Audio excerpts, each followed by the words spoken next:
A prominent world leader is waving the white flag and rolling out the red carpet to our leader with the orange face, and I have the story in full color coming up next. During Donald Trump's first term, he had a power move on the international stage that went viral for all the wrong reasons.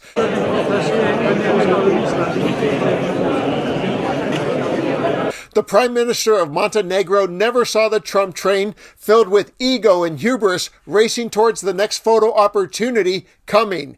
You've heard of Kodak moments? That was a peacock moment like the world has never seen before. And in today's news, French President Emmanuel Macron is not waiting to get steamrolled. In fact, he has preemptively invited Trump to a very special event in what is a great move for diplomacy and likely a sly maneuver that will be revealed by a political analyst in just a minute.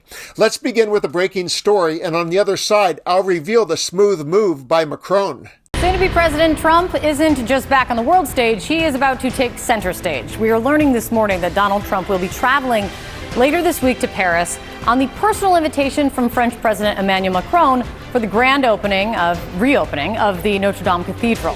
Help us understand a little bit what it is about Emmanuel Macron that he knows or has decided to treat Trump this way. Well, he's a politician. He needs America.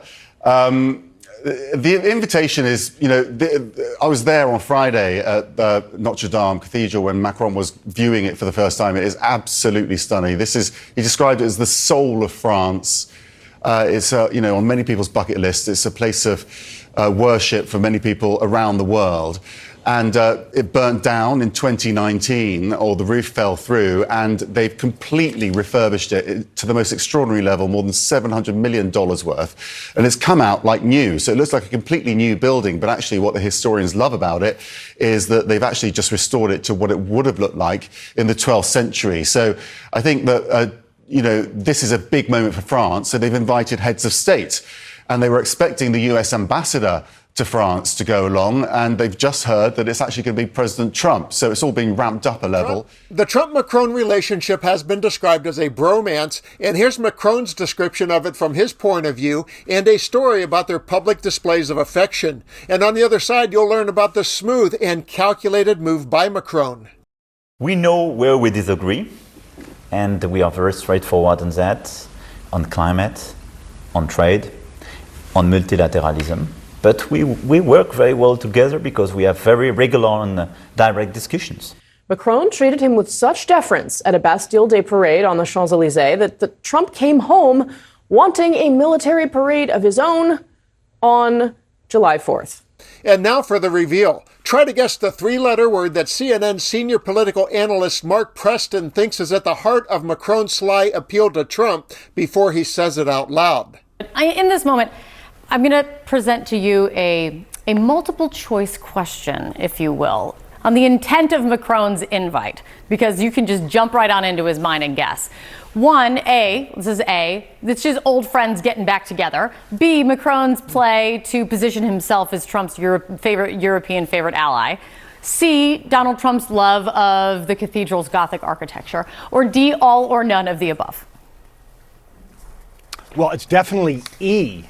No doubt. No, I'm kidding. It's definitely D. I mean, the fact of the matter is what Macron is doing is being very tactical right now. He's somebody who's had trouble back in, his own country with his favorability rating. Inviting Donald Trump to come over for this grand reopening of Notre Dame Cathedral is something that plays very well to Donald Trump's ego. And let's not forget, Donald Trump is somebody who has built his whole career on what? On building things. So the fact that Donald Trump is going over there, not too surprising given that Macron is trying to position France as one of the, if not the rather, leader coming out of Europe, especially as Donald Trump is talking about the dissolution of NATO. And we have new leaders, of course, in Germany and in Great Britain, from the time when Donald Trump was president before Kate. And we're showing video of 2017. Remember when Trump was over there it was the Bastille Day.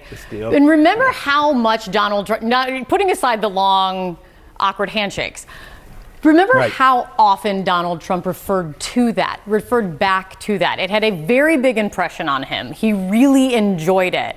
And to me, seeing this invitation from Macron now fast forward to today, it's also world leaders also know Donald Trump this time around. It's not as much of an unknown. Macron will know that Donald Trump will love a grand opening on the scale of Notre Dame Cathedral.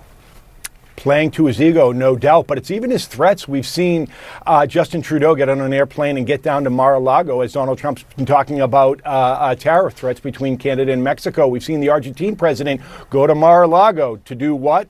Well, not only to talk to the American First Policy Institute, which is basically Donald Trump's think tank, but also to meet with Donald Trump. So everyone is trying to jockey right now, knowing that if they can play to Donald Trump's ego, that's going to help him once he takes office.